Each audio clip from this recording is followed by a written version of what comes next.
Hey everybody, it's Joe here from Living to Learn. Thanks for pressing that button. I just wanted to get on here and start the ball rolling in a new series of videos that we're going to make called Community Questions.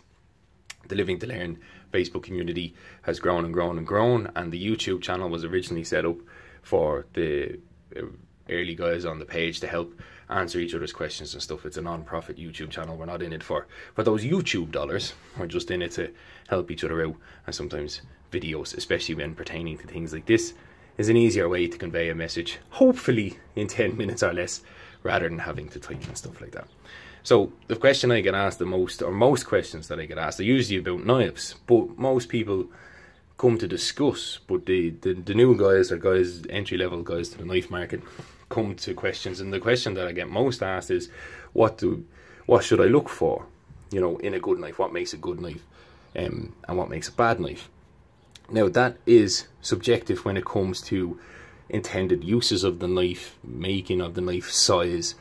I'm not going to be getting into that today, but there does boil down to some universal truths. There is, like when buying a car, regardless of whether it's a Ferrari or a 1980s Honda Accord, you're going to check some universal truths, and knives are no different. Like anything, artwork, axes, cars, there is universal truths that you're going to be looking for. Kicking the tires, so to speak, and checking oil levels, upholstery, stuff like that. And then of course it's the small bits that make the difference when it comes to these things. I do own budget knives. Yes, these are all custom pieces here, and it's going to be a predominantly custom piece type conversation, but I love me my Morris. Great knives, fantastic production knives. In fact, these are two of my favorites out of my whole collection for sentimental reasons. The Morris do tend to become very sentimental. So diving in, removing steel from the equation, stuff like that, what we're going to talk about is predominantly what's called fit and finish. Because edge geometry, whether it's Scandi, convex, stuff like that, I could do a whole video on each one of those grinds, but there's enough info out there for most people to be satisfied by it. I'm not going to get into the steels or sizes or uses of these knives, just the universal truths of what I look for, what's prevalent in all these knives, and what I use to tell whether it's good or bad. So from left to right, just for people who don't know, it's a Bark River Bushcrafter 2. This is a Brock Collaboration Horseman, a Jack Lore Classic. Could be wrong there, it's just Sandy's Jack Lore. This is a Brock Forest, an AA Forge Bushcrafter, a Quick Hatch Trapper, and a BHK Nordkamp. And this is in here for, this is my son's knife. Oh, she's beat. So the first thing I'll do is I'll talk about the sheets. There's different type of sheets. We have pancake sheets. This is a Jason Reeve one in a Spyderco sheet. It's a pancake style sheet. Bark River used the pancake style. Then this is one of Davies. This is a fold over type job. The pancake ones do offer fantastic retention when they are made right, and they don't need wet forming. You can see here. The fold over ones, they have to be made a little bit more precise, but do also offer amazing retention. Here is Sandy's sheet. You're looking for that pop. There you go. And that's Kydex type retention. She won't come out. Then you have your Kydex options. People like these for various reasons, because of the 100% retention, the waterproofness, the ability to be able to modify these all the way around. But I personally don't like Kydex, and this is a personal thing, because although people argue about it, it will mar, even on the Morris, it does mar them. Now, I could be wrong. I haven't owned any high-end. This is a production one from BHK. I could be wrong, but anyone that I've seen has marred the blade in some way, shape, or form when being put in and out of the sheet over and over again. This is my son's knife, and he takes this in and out of the sheet more than most. He's always chopping acorns or trimming branches or doing stuff like that. So you just want to watch out for that, and they can be very heavy. I know people like customizable options, but I personally don't like everything in the one place for my own reasons. Like if I fall out of a canoe, or I lose my knife, or it comes out of the sheet, or the sheet snaps off my belt, which can happen. Not all sheets are perfect. I carry my Fire Steel Raymere style. I carry other stuff in my pockets. You're very rarely going to lose your trousers. I don't think I've read a survival story. I'm sure there is ones out there where people have actually lost their trousers. So I prefer to keep, at least if I lose my knife, my fire steel, my compass, my torch is not all gone. It's not all gone in the one go. Again, personal preference. But knife makers talk about sheets a lot, fit and finish on them, fire steel loops, stuff like that. And I can see why, because at the end of the day, you're buying a very expensive piece. It's subjective whether they're art or not. I personally think they're art, and you don't want your very expensive painting sitting in a papier-mâché frame or frame made of chipboard. You want it sitting in something lovely. It's all part of the package. Button rivets on the back of these. Button rivets. I think Sandy uses stitching, which again is no problem. I have yet to have any stitching snap. This is the one off the Chopper, Brenton Goods one. He uses stitching. It's fine. Again, that's more personal preference, like the way a frame on a painting is personal preference. They have all good and bad points, and if people want, you can hit me up and I'll do videos on just sheets and my preferences to them and their good and bad points, but it is subjective. Kydex, leather, fire steel loops. We're not here for that today. But one thing I will look for universally is retention. Like I said, you want, whether it's Kydex or leather, you want that retention. So from when a knife is down here and it is put in front of me, the first thing I will do really quickly is I will check the bottom. Now I'm sure you see most knife people do this when they pick up a knife, but this is why, because you're checking for evenness down the base here. This is usually a good indication. This is a very hard part of a knife to finish, and it's a good indication of if your scales are going to be unlevel, as in smaller or thicker than they should. But these are match booked by Sandy, Davies ones. Perfect. Adam, well, AA Forge, it's always going to be perfection. Brenton's, good. Pinecone is a hard one to work with. BHKs, good. Next thing I'll do is I'll follow this up and over. I'm looking for the blade to be true, straight, no bends, no tips. Very easily to see on these small ones. See on the Horseman here. Again, it's kind of, I do it out of reflex now, but that is good. Evan, look it down the blade. It's good, and then you're feeling the spine for the finish. You want everything on the handle to be as smooth as possible. It's not always going to be, but you have to build up your own tolerances to what you consider smooth and what you don't. I have a pretty high standard. That's why these knives are here and other knives are not. But you can see down there that is perfect. Flat. Same on the AA. It's probably one of the best finished knives I've ever held. This is a very unfair example, but this is what you should be aiming for. So it's perfectly smooth, flat. I will then rotate the knife. I'll turn it over, and I'll be feeling for the pins raised, especially around the lanyard hole. This can be a hard one to get down for makers only starting off, but I'd be looking for that to be smooth.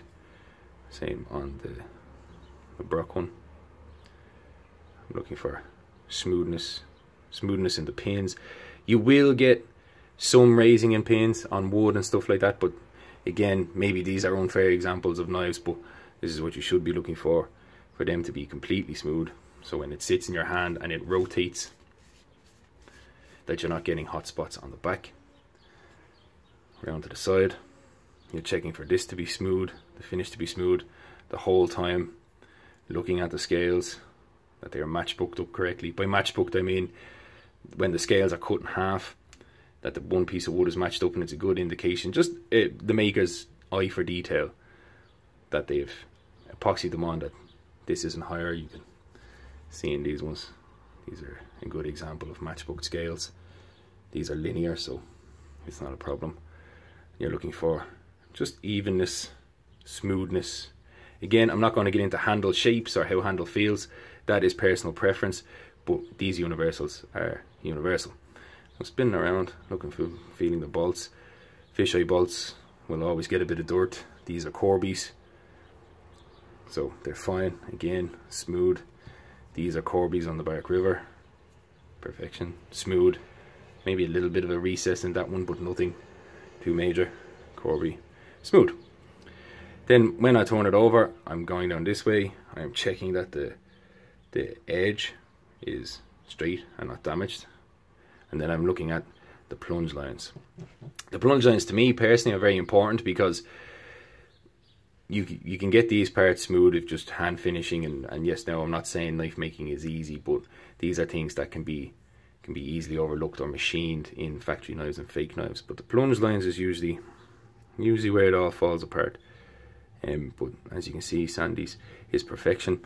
This is, let me see, 4mm thick, and he has the plunge line right in the middle, which means the edge is right in the middle of the blade. You can never tell by the tip whether an edge is centered, because that can be done in grinding, but the plunge lines will always give it away. I actually don't do it. I don't think I have a bad example.